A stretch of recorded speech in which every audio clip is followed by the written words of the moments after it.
여러분 반갑습니다. 오늘 수요 성경 공부 오신 여러분들 환영하고요. 우리 잠시 기도하고 공부 시작하겠습니다. 하나님 아버지, 오늘도 저희들이 수요일 날 하나님 말씀 함께 공부하기 위해서 모였습니다. 하나님께서 저희 모두에게 말씀으로 은혜를 더해 주옵소서. 예수님의 이름으로 기도하옵나이다. 아멘. 오늘은 요한복음 9장에서 11장 27절까지 하나님 말씀을 함께 공부하도록 하겠습니다.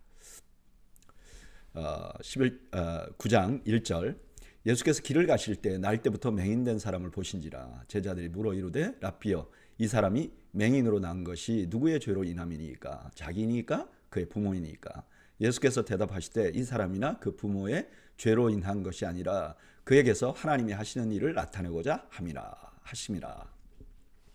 제자들이 길 가다가 시각장애인을 본 거죠. 근데 묻는 거죠. 예수님, 저 사람 누구 죄 때문에 저렇게 됐습니까? 이건 인간의 불행을 인과응보적으로만 보는 거죠. 근데 예수님께서는 전혀 다른 대답을 주십니다. 그 불행이 뭐 때문에요? 하나님께 소중하게 쓰임 받으려고 그런 불행이 생겼다. 전혀 새로운 관점의 말씀을 주시는 거죠. 4절 때가 아직 낮음에 나를 보내신 이의 일을 우리가 하여야 하리라. 밤이 오리니 그때는 아무도 일할 수 없느니라. 내가 세상에 있는 동안에는 세상의 빛이로라. 그 말씀을 하시고 예수님 자신을 보내심을 받은 자라고 말합니다.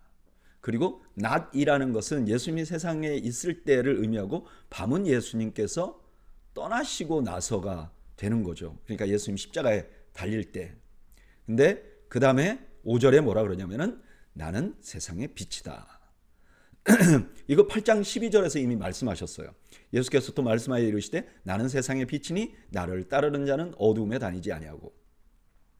지금 예수님께서 묘하게 이게 환한 빛하고 그 다음에 캄캄한 어두움을 비교하는데 여기 지금 날 때부터 보지 못하는 사람은 캄캄한 중에 있잖아요. 그러니까 그 사람에게 예수님께서 무언가 하실 거라는 뉘앙스를 주는 거죠. 왜냐하면 예수님이 빛이라면 이 사람에게 빛을 줄 수 있어야 하는 거잖아요. 6절 이 말씀을 하시고 땅에 침을 뱉어 진흙을 이겨 그의 눈에 바르시고 이르시되 실로암 목가로 가서 씻으라 하시니 실로암은 번역하면 보냄을 받았다는 뜻이라. 이에 가서 씻고 밝은 눈으로 왔더라. 여기 진흙으로 이렇게 침을 발라서 갠다. 이 모습은 아마 창조자의 모습을 그려주는 것 같아요. 그리고 실로암으로 가라 그래요. 근데 실로암은 어떤 곳이냐면 초막절이 되잖아요. 그러면 실로암 물에서 연못에서 물을 길어요. 그리고 제단에 뿌려요. 그러는 동안 주변에 있는 사람들이 뭐라 그러냐면은 구원이 하나님으로부터 왔다. 하나님이 구원하신다라고 찬양을 해요. 근데 그 실로암의 그 뜻이 뭐냐면 보냄을 받은 자거든요.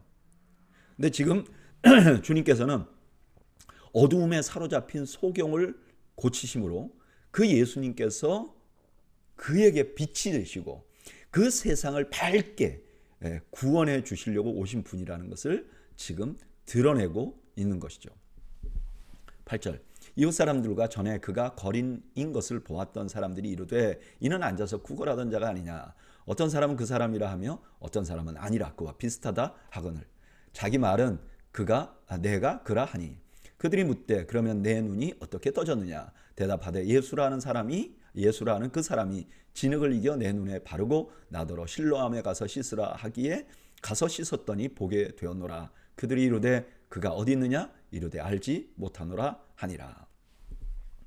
이제 이 사람이 갑자기 구걸하던 사람이 이제 눈을 뜨게 되니까 막 많은 사람들이 이제 주목을 받습니다. 어떻게 돼서 이랬느냐 그랬더니 예수님이 자기를 고쳤다 이렇게 고백하는 거죠. 오늘 본문은 날 때부터 보지 못하는 사람을 고치시는 주님의 모습이 나와요. 예수님께서는 그의 장애가 하나님께 쓰임 받을 것이라고 말씀하시고 그를 고쳐요. 근데 그 고치는 장면을 보면 아주 특이합니다. 먼저 침으로 진흙을 발라요. 그 진흙을 이겨요. 그리고 눈에 발라줘요. 이건 태초에 사람을 만드시는 예수님의 모습, 하나님의 모습이 드러나는 거죠. 그리고 실로암 못에 가서 씻으라 그래요. 그런데 실로암 못은 어떤 곳이냐?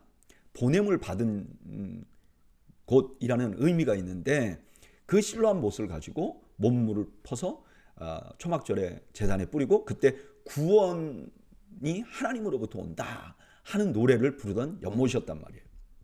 그러니까 여기서 예수님이 누구신지를 드러내는 거죠. 예수님이 구원을 위해서 오신 분이라, 보냄을 받은 분, 실제 보냄을 받은 분은 실로암이 아니라 예수님 자신이다. 아니, 예수님 자신이 실로암이다 하는 것을 보여주는 거죠.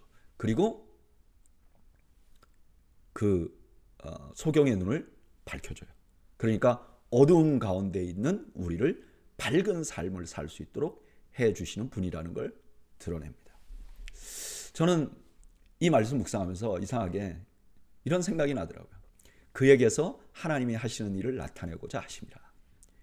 소경에 있어서 시각장애는 절망입니다. 근데 이렇게 하는 거죠. 너 절망이 너가 죄 때문에 그런 게 아니야. 너의 절망은 그를 통해서 주님을 드러낼 것이야. 주님은요, 성공을 통해서 드러나는 것이 아닙니다. 우리는 흔히 그런 생각을 많이 해요. 내가 성공해야지 우리 주님이 나를 통해서 영광을 받으시지. 네, 그런 면도 있지요. 그러나 주님은요, 상처를 통해서 드러나시는 분이세요. 저는 이런 말씀 묵상하면 항상 그런 생각이 들어요. 주님, 저도 상처가 많습니다. 제 절망을 사용해서 하나님 영광 받아 주옵소서. 하나님 드러내는데 사용해 주옵소서. 저는 여러분들에게 있는 상처도 하나님께서 하나님의 영광을 위해서 사용하시는 은혜가 있기를 주님의 이름으로 축원합니다. 13절. 그들이 전에 맹인이었던 사람을 데리고 바리새인에게 갔더라. 예수께서 진흙을 이겨 눈을 뜨게 하신 날은 안식일이라. 그러므로 바리새인들도 그가 어떻게 보게 되었는지를 물으니 이르되 그 사람이 진흙을 내 눈에 바르매 내가 씻고 보나이다 하니. 이제 맹인이 되었던 사람을 이제 바리새인들에게 데려가요. 아마 바리새인들이 그때 영향력이 크니까 뭔가 뭐 확답 혹은 해석을 받으려고 데려갔을 거예요. 근데 그날이 안식일이었어요. 근데 유대 전통에 보면 안식일에 진흙을 이기면 안 된다고 돼 있어요. 16절. 바리새인들은 당연히 여기에 꽂혔겠죠.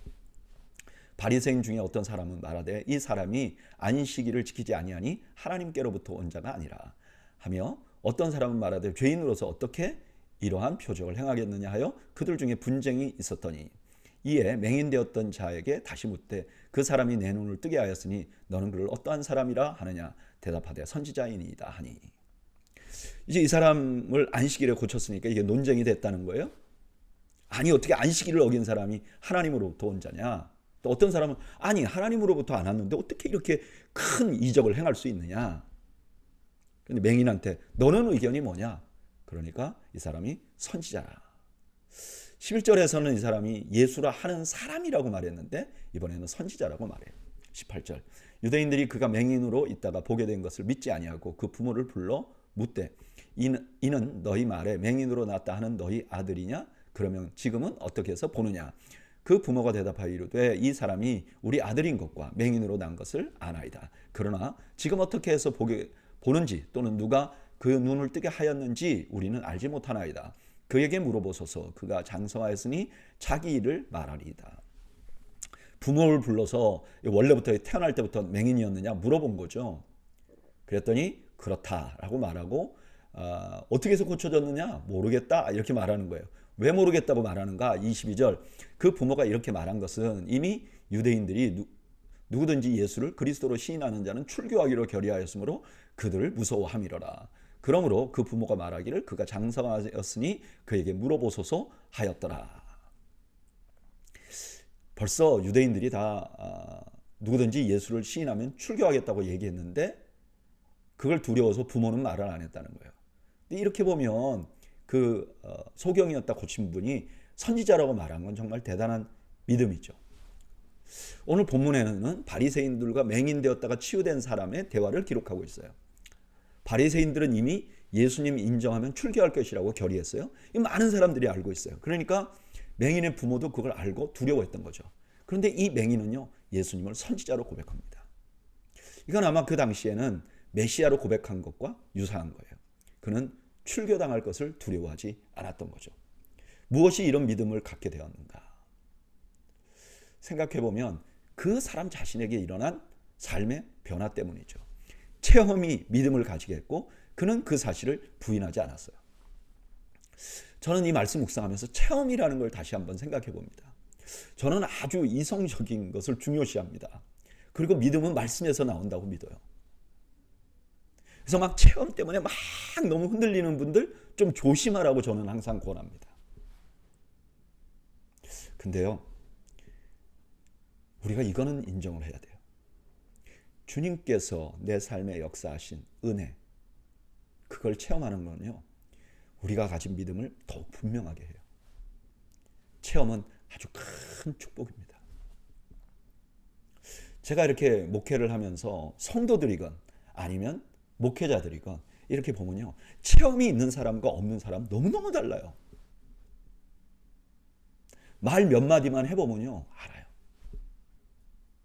목사님들도 체험 없이 이렇게 머리로만 목회하는 분들 있고, 성도님들도 오랫동안 신앙생활 했는데 체험이 없는 분들이 있어요. 그러면요, 뭔가 든든하다는 느낌이 안 들어요.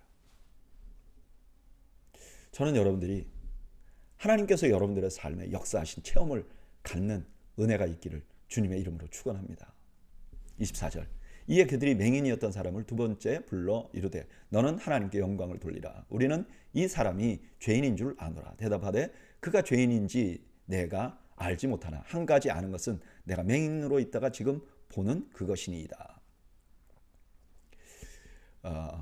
여기에 하나님께 영광을 돌리라 이러잖아요. 이게 뭐가 그 뭐 잘됐다, 예수님께 영광을 돌리자, 그런 뜻이 아니에요. 여호수아서 7장 19절에 보면 여호수아가 그 아간이 이제 그 물건을 훔쳤잖아요. 시날산 외투와 그다음에 그 금덩이를 숨겼잖아요. 그거를 이제 죄를 자복하라 할 때 하기 전에 뭐라 그러냐면은 이스라엘의 하나님께 영광을 돌리라 이렇게 먼저 말하거든요. 그러니까 여기 영광을 돌리라 이 말은 네가 그를 죄인으로 정죄하든지 너도 죄인이라고 고백하라 하는 그런 뜻이 있는 거죠. 근데 이 사람이 이렇게 말합니다. 난 잘 모르지만 내가 지금 아는 것은 내가 지금 맹인이었다가 눈을 뜨고 보는 겁니다. 26절.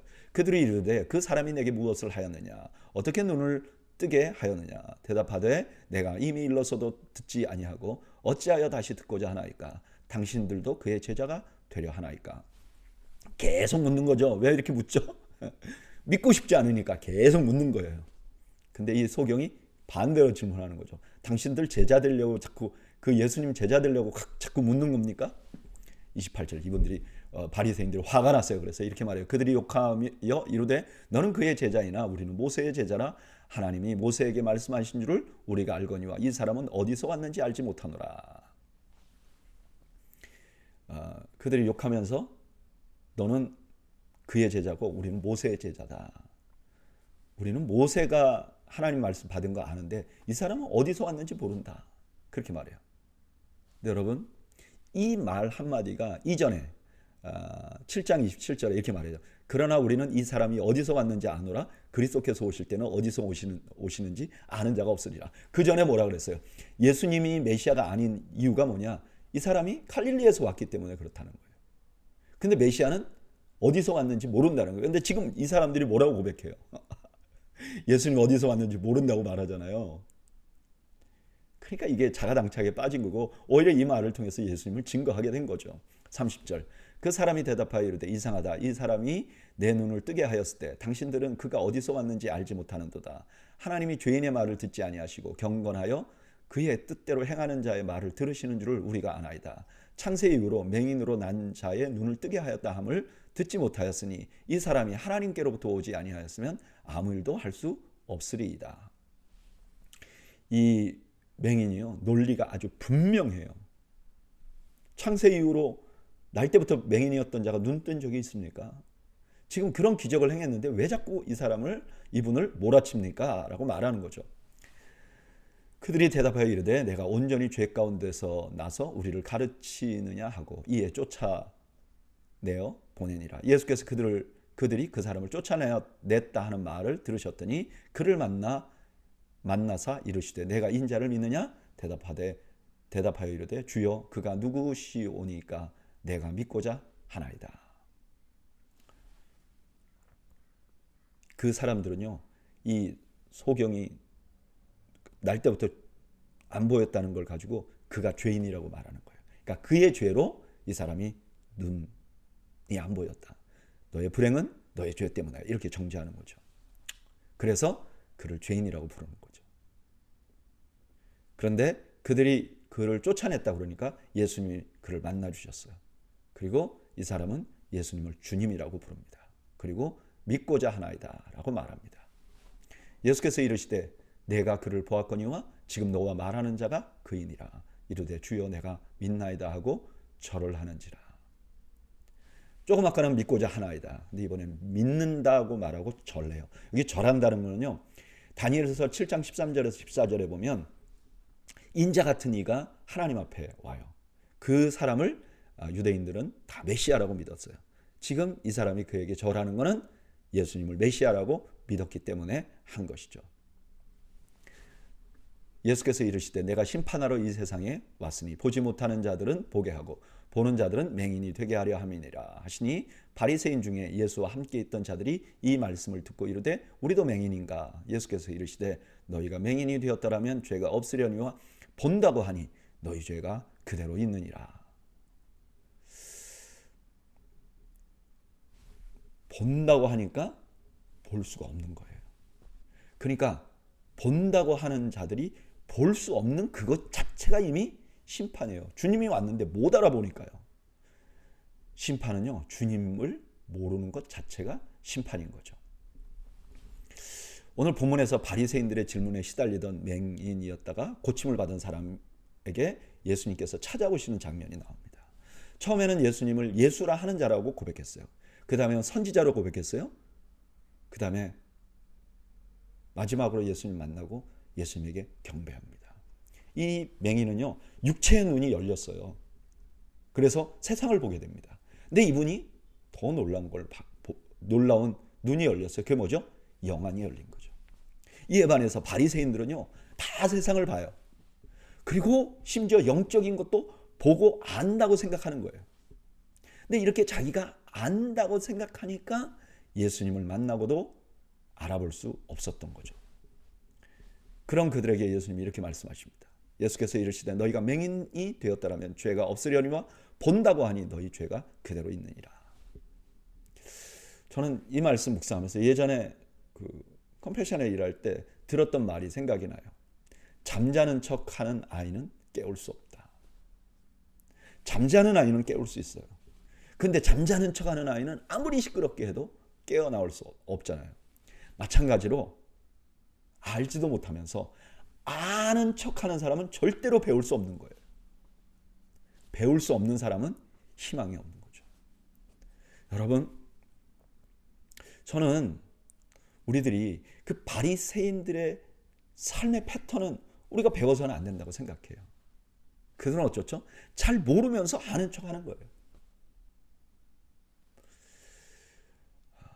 저는 오늘 수요 성경 공부 오신 분들은 그런 분이 아니라고 생각합니다. 왜냐하면 다 안다고 생각하면 여기 성경 공부 올 필요가 없잖아요. 여러분들, 아이러니한 거는 여러분들이 수요 성경 공부 나오신 분들이 모르는 분들이 아니에요. 성경을 모르는 분들이 아니에요. 그런데 왜 나오죠? 더 많이 알고 싶어서. 여전히 모른다고 생각하기 때문에. 저도 말씀을 연구하면 연구할수록 더 고백할 수밖에 없는 게 있어요. 그게 뭐냐? 하나님은 참 내가 모르는 게 많습니다. 가끔 다른 목사님들 말씀을 들으면 저 말씀 어떻게 저렇게 이해하고 설교하지 놀라워요. 여러분, 우리는 우리가 모른다는 걸 인정하고 더 깊은 예수님의 말씀을 깨달으려고 몸부림치는 저와 여러분들이 되시기를 축복합니다. 이제 10장 1절 내가 진실로 진실로 너희에게 이르노니 문을 통하여 양의 우리에 들어가지 아니하고 다른 데로 넘어가는 자는 절도며 강도요 문으로 들어가는 이는 양의 목자라. 문지기는 그를 위하여 문을 열고 양은 그의 음성을 듣나니 그가 자기 양의 이름을 각각 불러 인도하여 내느니라. 자기 양을 다 내놓은 후에 앞서가며 양들이 그의 음성을 아는 고로 따라오되 타인의 음성은 알지 못하는 고로 타인을 따르지 아니하고 도리어 도망하느니라. 예수께서 이 비유로 그들에게 말씀하셨으나 그들은 그가 하신 말씀이 무엇인지 알지 못하니라. 사실 이 말씀은요, 그냥 그 유대 풍습을 이해하면 그냥 아주 쉽게 이해할 수 있어요. 이게 여러분, 이 그림 놀랍게도 AI한테 제가 그려달라고 한 거예요. 여기 별 있잖아요. 근데 너무 잘 그렸어요. 제가 설명을 하고 이런 그림을 줘. 그러니까 예전에 유대인들은 이제 그 양을 칠 때요, 그 이제 아주 풍요로울 때는 어떻게 하냐면 양들을 집에서 키워요. 그래서 밖에서 풀을 베다가 먹이기도 하고 합니다. 근데 이제 그 집 근처에 풀이 없어지잖아요. 그러면 이 양들을 데리고 산에 가요. 이렇게 산 같은데. 그래서 풀이 조금이라도 남아 있는데 가는 거죠. 그리고 낮에 여기서 이제 그 양들을 키워요. 근데 저녁이 되면 어떻게 되죠? 늑대나 일이나 이런 것들이 이제 공격을 하잖아요. 그래서 양들을 물어간다고요. 그래서 어떻게 하냐면 이 목자들이 그 이렇게 돌 같은 걸 쌓아요. 자기들이 이 근처에서 양들 풀 먹는 동안 자기들이 돌을 쌓아요. 근데 이 돌을 쌓아놓고 저녁이 되면 여기다가 이제 양들을 넣는 거예요. 그리고 여기 앞에 문이 있잖아요. 여기 앞에 이 목자들이 자요. 그래서 목자를 양의 문이라고 말하는 거예요. 그리고 낮에 이제 이 양들을 데리고 나가서 풀을 뜯기죠. 그러면 이스라엘 사람들은 이 목자가 앞으로 가면서 피리 같은 걸 불든지 아니면 그 휘바람 같은 걸 불면요, 양들이 자기 목자의 음성을 기가 막히게 듣고 따라간다는 거예요. 그래서 이 양들이 여기서 목자 따라서 들어갔다 나왔다 하면서 양들이 토실토실하게 살이 찌는 거죠. 바로 그 장면을 가지고 오늘 예수님께서 이 말씀을 하신 거죠. 7절. 그러므로 예수께서 다시 이르시되 내가 진실로 진실로 너희에게 말하노니 나는 양의 문이라. 이제 이해가 되죠? 나보다 먼저 온 자는 다 절도요 강도니 양들이 듣지 아니하였느니라. 내가 문이니 누구든지 나로 말미암아 들어가면, 예수님으로 인해서 들어가면 그 안에는 안전하잖아요. 그러니까 구원을 받는 거죠. 밖에 있으면 일이나 늑대에게 공격을 받는다. 근데 들어갔다 나왔다 하면 오늘 밤에 들어갔다 내일 아침에 나오면서 계속 왔다 갔다 하면서 꼴을 먹잖아요. 그러니까 그 다음에 어떻게 되느냐? 풍성해진다는 거예요. 10절. 도둑이 오는 것은 도둑질하고 죽이고 멸망시키려는 것뿐이요 내가 온 것은 양으로 생명을 얻게 하고 더 풍성히 얻게 하려는 것이라. 이거는 유대인들이라면요, 이렇게 말하면 다 이해할 수 있는 말이에요. 11절. 나는 선한 목자라. 선한 목자는 양들을 위하여 목숨을 버리거니와 삭구는 목자가 아니요 양도 제 양이 아니라 이리가 오는 것을 보면 양을 버리고 달아나나니 이리가 양을 물어가고 또 해치느니라. 달아나는 것은 그가 삭구님 까닭에 양을 돌보지 아니함이나 나는 선한 목자라. 나는 내 양을 알고 양도 나를 아는 것이 아버지께서 나를 아시고 내가 아버지를 아는 것 같으니 나는 양을 위하여 목숨을 버리노라. 이것도 당연하죠. 어떤 사람이 자기 양이잖아요. 그러면 이 사람은 목숨 걸고 양을 지켜요. 근데 자기 양이 아닌 사람들이잖아요. 돈 받고 양치는 사람들. 왜 자기 양들에게 목숨을 걸겠어요? 안 그러잖아요. 그러니까 그 얘기를 하는 거예요. 그러면서 자기가 목숨을 버리는 게 선한 목자, 참 목자라는 것을 드러내는 거죠. 또 이 우리에 들지 아니한 다른 양들이 내게 있어 내가 인도하여야 할 터이니 그들도 내 음성을 듣고 한 무리가 되어 한 목자에게 있으리라. 이건 파격이에요. 왜냐하면 지금 유대인들은요, 그 하나님을 목자로 생각했어요. 여호와는 나의 목자시니, 이렇게 다윗이 이미 노래했잖아요. 하나님이 어떤 분이냐? 선한 목자라는 거예요.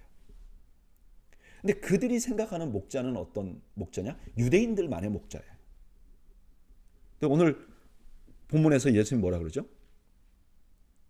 예, 그 양 우리 안에 들지 않은 어떤 양들이 또 있다는 거예요.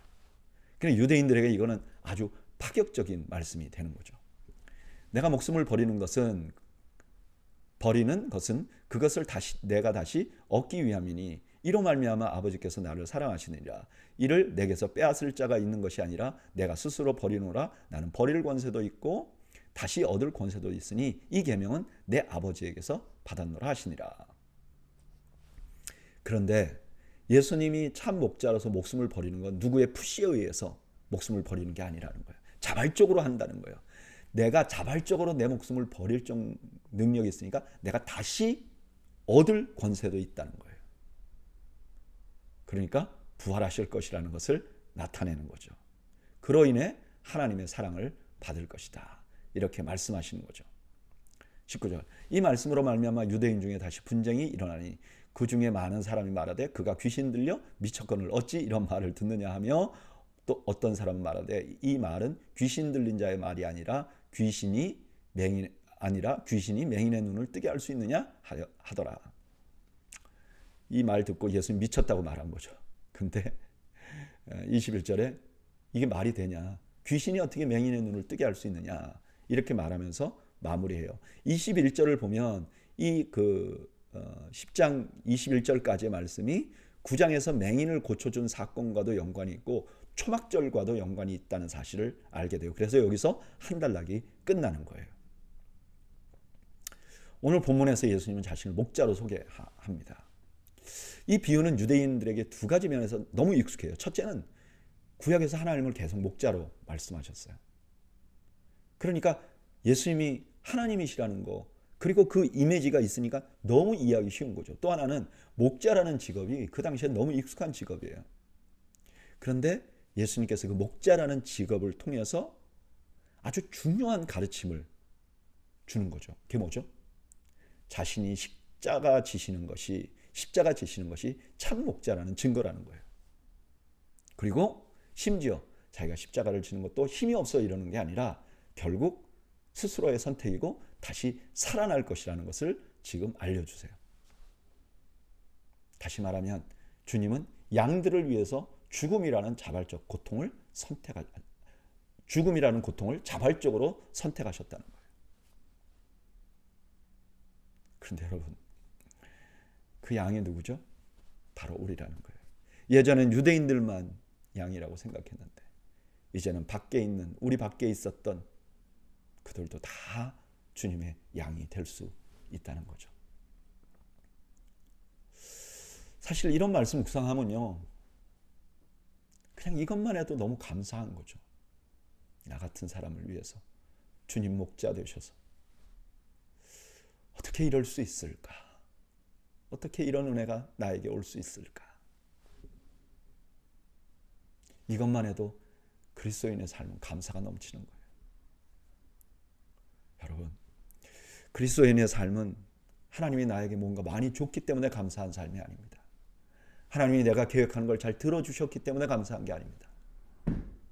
나를 위해서 그 하나님이신 주님이 십자가를 지셨다는 것, 죽음에 이르셨다는 것, 그것 자체가 우리에게 축복인 줄로 믿습니다. 그래서 우리가 감사할 수밖에 없는 것이죠. 22절, 예루살렘에 수전절이 이르니 때는 겨울이라. 여기 수전절이라는 게 구약성경에는 안 나오는 절기예요. 그래서 우리가 잘 몰라요. 이 수전절을 유대인들은 너무 중요하게 생각해요. 하누카라고 부르거든요. 지금도 유대인들에게 하누카라는 절기가 어마어마하게 중요한 절기예요. 근데 이 하누카를 왜 수전이라고 부르는가? 수전에 수는 씻는다는 뜻이 있어요. 물숫자로 씻는다. 전은 하나님의 전, 성전 이런 뜻이 있어요. 그러니까 수전절이라는 건 뭐냐면 성전을 씻었다 하는 의미예요. 이게 무슨 뜻인가? 예전에 알렉산더 대왕이 이제 거의 근동아시아 지역 다, 그리고 인도 근처까지 다 정복을 했잖아요. 그리고 나서 이 전체 자기의 제국을 넷으로 나눠요. 근데 그 중에 셀루코스라는 왕조가 이집트, 시리아 이렇게 다스리는데, 그 다스리는 왕 중에서 안티오코스 4세라는 사람이 있어요. 근데 이 사람이 굉장히 악한 자의 상징이에요. 이 사람이 유대를 쳐들어와요. 그래서 예루살렘 성전 안에다가 제우스 신상을 세워요. 그 유대인들을 압제하는 거죠. 그리고 심지어 돼지 피를 가지고 제단에 막 뿌려요. 돼지 피가 제일 불결한 거잖아요, 유대인들에게. 근데 그걸 제단에 뿌려버려요. 그러니까 성전을 더럽힌 거죠. 이 압제가 너무너무 컸는데 그때 마카비라는 가문이 이제 반란을 일으켜요. 그래서 처음에 반란을 일으켜서 전쟁을 하고 게릴라전을 하고 이러다 결국은 나중에 이제 성공을 해요. 그래서 예루살렘을 재탈환해요. 그리고 이 사람들이 제일 먼저 한 게 뭐냐면 그동안 더러워졌잖아요, 그 제단이. 그래서 물을 길러다가 수전, 성전을 씻었다. 그래서 그날이 수전절이 된 거죠. 23절. 예수께서 성전한 솔로몬 행각에 거니시니 유대인들이 애워싸고 이르되 당신이 언제까지나 우리 마음을 의혹하게 하려 하나이까. 그리스도이면 밝히 말씀하소서. 솔로몬 성전은 나중에 뭐 예수 믿는 사람들이 모이던 그런 장소죠. 그러니까 아마 그 예루살렘에 있는 어떤 지역에다가 행각이라는 건 이렇게 지붕이 있는데 벽은 없는 그런 거 보고 행각이라고 그러잖아요. 거기에 이제 모여가지고 이렇게 모임도 하고 그랬던 장소인데 거기에서 예수님이 가르치셨다는 거예요. 근데 이제 유대인들이 와가지고 당신이 그리스도이면 밝히 말씀하세요 이렇게 말해요. 근데 이 말의 의미는 뭐냐면 예수님이 그리스도라고 수도 없이 말씀하셨잖아요. 근데 또 이렇게 묻는 이유는 뭐냐면은 유대인들은요, 그러니까 유대인들이 남유대가 있고 그 다음에 중간에 사마리아 지역이 있잖아요. 사마리아 사람들도 메시아를 기다려요. 근데 이 사마리아 사람들이 기다리는 메시아는 좀 더 종교적인 메시아예요. 근데 밑에 유대 사람들이 기다리던 메시아는요, 군사적인 메시아예요. 그래서 왜 그 우물가에 있는 여인을 만났을 때 여인이 제일 먼저 물어본 게 뭐냐면 예배 어떻게 합니까? 이렇게 물어봤잖아요. 그러니까 그 메시아가 오면 사마리아 사람들은 종교적으로, 근데 유대인들은 군사적으로. 그러니까 지금 이 사람들이 뭐라고 말하냐면 당신이 메시아면 군사적으로 뭔가를 할 건지 그걸 좀 얘기해 달라고 이렇게 이제 강력하게 얘기를 하는 거죠. 25절. 예수께서 대답하시되 내가 너희에게 말하였으되 믿지 아니하야 하는도다. 내가 내 아버지의 이름으로 행하는 일들이 나를 증거하는 것이거늘 너희가 내 양이 아니므로 믿지 아니하는도다. 내 양은 내 음성을 들으며 나는 그들을 알며 그들은 나를 따르느니라. 내가 그들에게 영생을 주노니 영원히 멸망하지 아니할 것이요 또 그들을 내 손에서 빼앗을 자가 없느니라. 예수님이 그 사람들의 이런 현상을 양들이 목자의 음성을 기가 막히게 구분하는 것으로부터 이렇게 찾아옵니다. 그게 뭐냐? 양들은요, 목자의 음성을 너무너무 잘 알아요. 그래서 목자의 음성을 하면 그걸 그대로 잘 듣는단 말이에요. 근데 지금 보니까 이 사람들이 예수님의 말씀을 잘 안 듣잖아요. 안 듣고 있잖아요. 그러니까 너는 내 양이 아닌 거야. 근데 나를 따라오면, 목자를 따라오면 그 사람들이 양들이 뭐 음식도 먹고 살잖아요. 생존하잖아요. 근데 너희는 내 말을 듣지 않으니까 너희는 생존할 수 없어. 이렇게 말씀하시는 거죠. 29절. 그들을 주신 내 아버지는 만물보다 크심에 아무도 아버지 손에서 빼앗을 수 없느니라. 나와 아버지는 하나이니라 하신대. 28절에서 누구도 주님의 손에서 양을 빼앗을 수도 없다고 말했잖아요. 근데 이번에는 하나님 손에서도 빼앗을 수 없다. 이렇게 똑같이 자기의 양들을 지키는 면에서 하나님과 나는 하나이다. 이렇게 말씀하신 거죠. 근데 이거를 유대인들은 완전 다르게 곡해해버립니다. 그래서 31절. 유대인들이 다시 돌을 들어 치려 하거늘 예수께서 대답하시되 내가 아버지로 말미암아 여러 가지 선한 일로 너희에게 보였거늘 그 중에 어떤 일로 나를 돌로 치려 하느냐. 유대인들이 대답하되 선한 일로 말미암아 우리가 너를 돌로 치려는 것이 아니라 신성모독으로 인함이니 내가 사람이 되어 자칭 하나님이라 함이로다. 당연히 예수님이 내가 하나님이다 이렇게 하니까 돌로 쳐서 죽이려고 한 거죠. 그러니까 앞뒤 문맥을 잘라버리고 예수님을 모함한 거예요. 근데 아이러니하게도요, 이 모함이 사실이죠. 예수님은 하나님이시잖아요. 근데 예수님께서 이거에 대해서 다시 이렇게 대답하십니다. 34절. 예수께서 이르시되 너희 율법에 기록된 바 내가 너희를 신이라 하였노라 하지 아니하였느냐. 성경은 패하지 못하나니 하나님의 말씀을 받은 사람을 신이라 하였거늘 하물며 아버지께서 거룩하게 하사 세상에 보내신 자가 나는 하나님의 아들이라 하는 것으로 너희가 어찌 신성모독이라 하느냐. 예수님이 시편 82편 6절을 인용합니다. 거기 이렇게 말해요. 내가 말하기를 너희는 신들이며 다 지존자의 아들들이라 하였으나.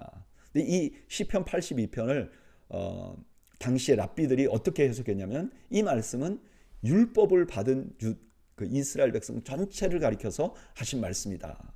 그러니까 성경에서 이미 이런 말도 했는데 진짜 아들인 내가, 하나님의 아들 하는 내가 이렇게 말했다고 해서 너희들이 신성모독이라고 하느냐? 말도 안 되는 소리 하지 마라. 이렇게 말씀하시는 거죠. 37절. 만일 내가 내 아버지의 일을 행하지 아니하거든 나를 믿지 말려니와 내가 행하거든 나를 믿지 아니할지라도 그 일은 믿으라. 그리하면 너희가 아버지께서 내 안에 계시고 내가 아버지 안에 있음을 깨달아 알리라 하시니. 예수님이 하도 답답하니까 말로 못 믿겠으면 내가 한 이적으로라도 좀 믿어라. 그 일은 있었지 않느냐. 지금 소경이 눈을 떴지 않느냐. 이거라도 인정하라. 이렇게 말씀하시는 거죠. 39절. 그들이 다시 예수를 잡고자 하였으나 그 손에서 벗어나 나가시니라. 다시 요단강 저편 요한이 처음으로 세례 베풀던 곳에 가사 거기 거하시니 많은 사람이 왔다가 말하되 요한은 아무 표적도 행하지 아니었으나 요한이 이 사람을 가리켜 말한 것은 다 참이라 하더라. 그리하여 거기서 많은 사람이 예수를 믿으니라. 예수님 체포하려고 했지만 벗어났어요. 왜 그렇죠? 때가 아직 안 됐으니까. 그리고 예루살렘을 떠나서 요단강가에 있고 거기서 많은 사람들이 따랐다. 이렇게 말씀하십니다. 오늘 본문은 수전절에 일어난 일을 기록해요. 유대인들은 예수님께서 만약에 메시아면 분명히 말씀해달라고 요구합니다. 이게 수전절과 연관이 있죠. 왜냐하면 수전절이 마카비 그 가문이 일어나서 안티오코스 4세가 더럽혀놓은 성전을 재탈환해서 깨끗하게 한 날이잖아요. 그러니까 예수님이 그런 사람이 됐으면 좋겠다고 기대하는 게 있죠. 근데 사실 예수님은 수많은 말씀을 하셨어요. 내가 메시아다. 그리고 수없이 많은 기적을 보여주셨어요. 그래서 증명했어요. 근데 왜 이 사람들은 안 믿었을까요? 왜냐하면 이 사람들 머릿속에 틀이 있어요. 그게 뭐냐? 메시아는 군사적인 메시아다. 유대인들만을 위한 메시아다. 예수님이 그렇게 말씀하시고 기적을 보여도 이들이 믿지 않았던 이유는 그들이 가지고 있는 생각의 틀, 메시아 상 때문에 그랬다는 거예요. 이것을 예수님은 뭐라고 설명하는가?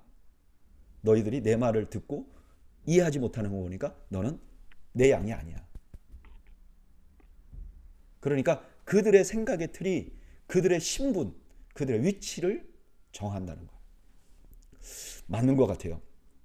요즘에 이제 한국도 그렇고 미국도 그렇고 굉장히 양극화되어 있잖아요. 그래서 정치가 이렇게 양극화되어 있으니까 자기하고 다른 견해를 가진 사람 말하잖아요. 그러면 그 이야기를 자세히 안 들어요. 대부분. 나하고 반대되는 사람이 말하면 자세히 안 듣고 있다가 그걸 어떻게 반박할까 말해요. 그리고 반대로 자기하고 정치적인 입장이 같은 사람이 말하면요. 그냥 무조건 동조하고 지지해요. 그러니까 내 귀가 어떻게 열려 있는가가 나의 위치를, 나의 신분을, 내가 무엇을 마음으로 지지하고 있는가를 드러내는 거죠. 자신의 입장에 따라서 귀가 열리고 닫히는 거죠. 그런 의미에서 내가 하나님 말씀에 어떤 자세를 가지고 있느냐는 너무 중요해요. 내가 하나님 말씀을 들으면서 그 말씀에 귀를 기울이느냐 아니냐가 내가 어떤 사람인지, 내가 하나님의 사람인지 아닌지를 결정한단 말이에요. 그래서 이 들을 귀가 있는 것이 너무 중요해요. 그래서 예수님 계속 강조한 게 뭐죠? 들을 귀 있는 자는 들으라. 들을 귀 있는 자는 들으라. 저는 오늘 수요 성경 공부 오시는 여러분들이 모두가 말씀을 들으려고 하는 그런 마음이 있다고 믿습니다. 그렇지 않으면 여기 올 필요가 없고 이렇게 이 시간에 성경 공부할 이유가 없죠. 여러분 잘하셨습니다. 더 하나님의 말씀에 귀를 기울이시기 바랍니다. 그리고 그 하나님 말씀에서 정말 은혜를 입고 그 하나님 말씀을 따라 살 수 있는 저와 여러분들이 되시기를 바랍니다. 그것이 진짜 믿는 자의 아주 중요한 특징인 것이죠. 11장 1절 어떤 병자가 있으니 이는 마리아와 그 자매 마르다의 마을 베다니에 사는 나사로라. 이 마리아는 향유를 죽게 붓고 머리털로 발을 닦던 자요 병든 나사로는 그의 오라비더라. 베다니는 예루살렘에 가까운 곳이에요. 예수님 지금 갈릴리에 있었다 그랬잖아요. 그런데 베다니에 가까운 곳이에요. 여기 마리아는 요한복음 12장에 보면 발에 향유를 부은 사람이죠. 그러니까 이게 지금 요한복음은 그 후에 써졌으니까 이 당시는 안 그랬어도 그랬던 사람이라고 이제 요한복음을 읽는 사람들에게 설명을 하는 거죠. 여기 오랍이라는 말은 오빠라는 뜻은 아닌 것 같아요. brother인 것 같아요. 왜냐하면 이게 누가 제일 큰 언니냐 이렇게 얘기할 때 많은 분들이 마르다가 제일 크고 그 다음에 마리아, 그 다음에 막내가 아마 나사로지 않을까 이렇게 생각하는 분들이 많거든요. 뭐 성경이 분명하게 말하지는 않았지만 여러 가지 정황을 볼 때 그럴 거라고 생각해요. 그러니까 이게 오빠라는 의미가 아니라는 것은 이해하고 계시면 좋겠어요. 3절 이에 그 누이들이 예수께 사람을 보내어 이르되 주여 보시옵소서 사랑하는 자가 병들었나이다 하니 예수께서 들으시고 이르시되 이 병은 죽을 병이 아니라 하나님의 영광을 위하며 하나님의 아들이 이로 말미암아 영광을 받게 하려 함이라 하시더라. 예수님께서 나사로를 사랑하셨다는 사실의 근거에서 예수님을 부르고 있는 거죠. 근데 예수님이 뭐라 그러냐? 똑같은 얘기를 하시죠. 지난번에 소경과 같이 나사로의 병은 그냥 죽음으로 끝날 병이 아니야. 하나님께 영광을 돌릴 거야. 이렇게 말했죠. 5절 예수께서 본래 마르다와 그 동생 나사로를 사랑하시더니 나사로가 병들었다 함을 들으시고 그 계시던 곳에 이틀 더 유하시고 그 후에 제자들에게 이르시되 유대로 다시 가자 하시니. 예수님이 사랑하신대요. 근데 아프대요. 그 사랑하는 사람이. 그럼 얼른 가야 되잖아요. 근데 지체하시는 거죠. 예수님은 때때로 사랑하시기 때문에 지체하시기도 하십니다. 8절 제자들이 말하되 랍비여 지금도 유대인들이 돌로 치려 하였는데 또 그리로 가시려 하나이까. 예수께서 대답하시되 낮이 12시간이 아니냐. 사람이 낮에 다니면 이 세상의 빛을 봄으로 실족하지 아니하고 밤에 다니면 빛이 그 사람 안에 없는 거로 실족하느니라. 제자들이 베다니로 가면 위험해질 거라고 말해요. 그런데 예수님께서 지금 낮이다. 그러니까 내가 잡혀가지 않을 것이다. 하나님 타이밍에서는 지금 내가 일을 해야 할 이 시간이다. 이렇게 말씀하시는 거죠. 11절 이 말씀을 하신 후에 또 이르시되 우리 친구 나사로가 잠들었도다. 그러나 내가 깨우러 가노라. 제자들이 이르되 주여 잠들었으면 낫겠나이다 하더라. 예수는 그의 죽음을 가리켜 말씀하신 것이나 그들은 잠들어 쉬는 것을 가리켜 말씀하신 줄 생각하는지라. 예수님 나사로 죽었다는 말을 이제 잠들었다고 비유로 말씀하셨는데 제자들은 진짜 잠들은 건 줄 생각했다는 거예요. 그냥 답답하니까 예수님이 다시 얘기한 거죠. 14절 이에 예수께서 밝히 이르시되 나사로가 죽었느니라. 내가 거기 있지 아니한 것을 너희를 위하여 기뻐하노니 이는 너희로 믿게 하려 함이라. 그러나 그에게로 가자 하시니 디드모라고도 하는 도마가 다른 제자들에게 말하되 우리도 주와 함께 죽으러 가자 하니라. 예수님이 아니야 나사로가 죽었어. 근데 이게 그 나사로에게는 불행이지만 너희들에게는 정말 기쁜 일이 될 것이야. 그랬더니 도마가 이번엔 또 죽으러 가자 이러면서 오버하는 거죠. 오늘 본문은 죽은 나사로를 살리는 장면의 서론 같은 부분입니다. 여기서 계속 강조하는 건 뭐냐? 예수님이 그들을 사랑하셨다는 거예요. 여러분, 주님이 사랑하는 자들도 아파요. 여러분 기억하십시오. 질병이나 불행은요, 하나님이 버린 사람들에게만 나타나는 현상이 아니에요. 우리 그런 생각이 들 때가 있잖아요. 잘 안 되면 나는 하나님이 나를 사랑하지 않는가? 아니요. 나사로도 병들었어요, 여러분. 그리고 그 질병이 하나님의 영광을 위한 일이라고 말해요. 그리고 그 다음에 지체합니다. 지체하세요. 하나님은 사랑하는 자들을 위해서도 지체하십니다. 그 다음에 나사로가 죽었어요. 그러니까 살리러 가자 그래요. 나사로를 살리면 많은 사람들이 예수를 믿게 될 것이기 때문에 그래요. 저는 오늘 본문에서 사랑하시기에 지체하는 주님의 모습을 봅니다. 여러분 한번 생각해 보세요. 나사로의 가족은 예수님과 너무 친밀했어요. 그리고 예수님께 도와달라고 구했어요. 예수님이 뭐든지 할 수 있다고 믿었어요. 죽음에서 건지는 거 말고. 그러니까 빨리 왔으면 좋겠는데 안 오세요. 결국 돌아가셨어요. 죽었어요. 그러면 너무너무 원망하고 좌절할 수 있는 시간이잖아요. 이런 일은 우리에게도 일어나요. 우리가 원하지 않는 일이 생기고 때때로 우리가 원하는 일이 이루어지지 않을 때도 있어요. 지체되는 경우도 있어요. 근데 우리가 그때 기억해야 될 거예요. 여러분, 그러한 어떠한 상황에도 하나님은 나를 사랑하세요. 그리고 하나님의 계획은 내가 생각하는 것보다 훨씬 더 크세요. 저는 여러분들이 이 사실을 신뢰하시길 바라요. 어떠한 상황에도 하나님이 나를 사랑하시는 건 변함이 없다.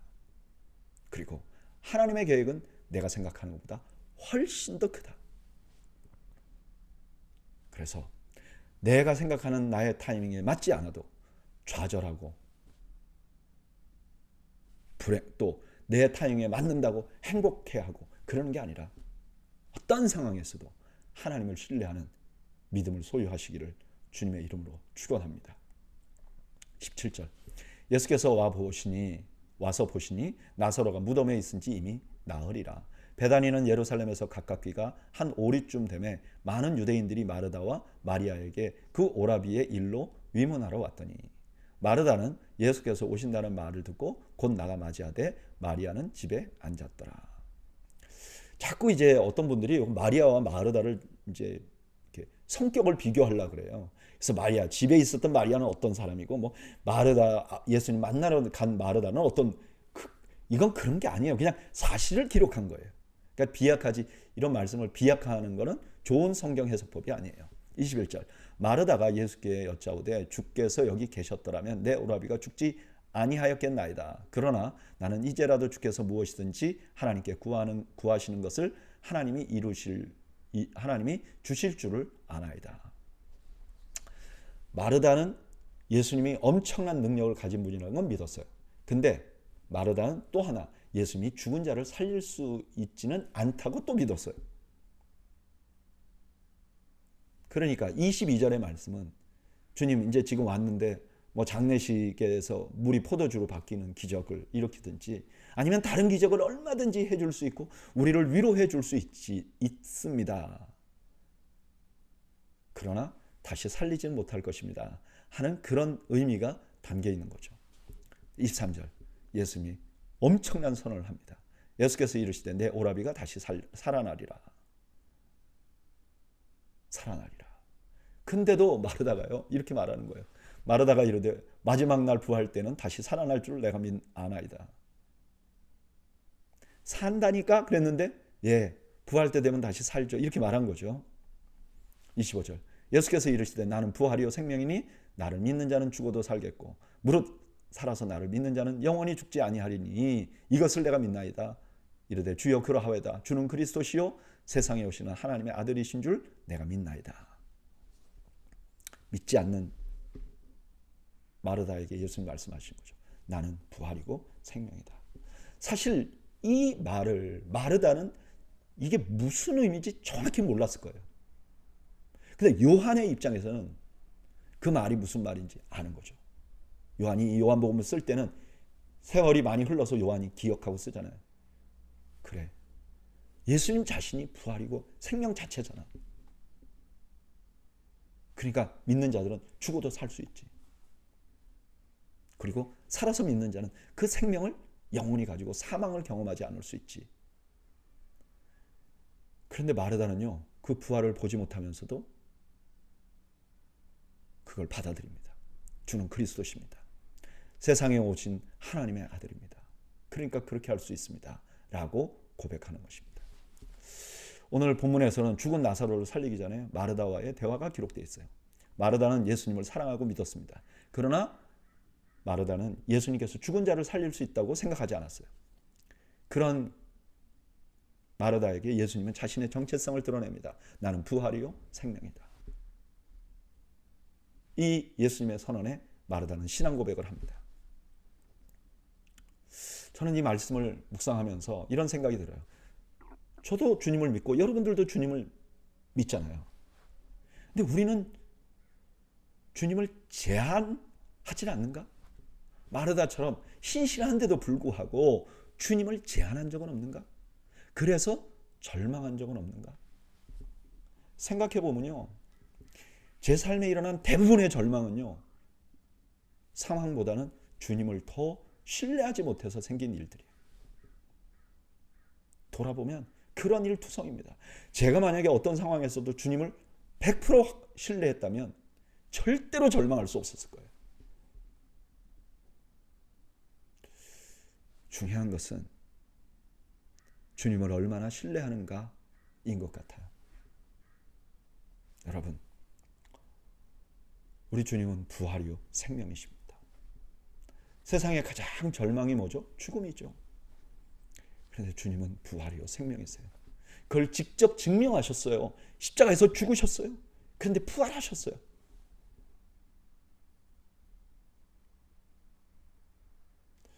저는 오늘 수요 성경 공부 나오신 저와 여러분들이 주님이 부활이요 생명이라는 사실을 신뢰하시는 여러분들이 되시길 바랍니다. 그리고 그 주님께서 여러분들을 사랑하고 계심을 신뢰하시기 바랍니다. 그를 통해 여러분들의 삶에 절망이 얼씬도 못하는 그런 은혜가 저와 여러분들에게 가득하기를 주님의 이름으로 축원합니다. 기도하겠습니다. 하나님, 부활이요 생명이신 주님을 신뢰합니다. 주님, 우리의 삶 속의 절망은 얼씬도 하지 못하도록 주님, 저희 모두에게 은혜와 자비를 베풀어 주옵소서. 예수님의 이름으로 기도하옵나이다. 아멘. 이상으로 오늘 수요 성경부를 모두 마치겠습니다. 여러분들 가정에 주님께서 주시는 말할 수 없는 평강이 함께 하시기를 주의 이름으로 축원합니다. 감사합니다.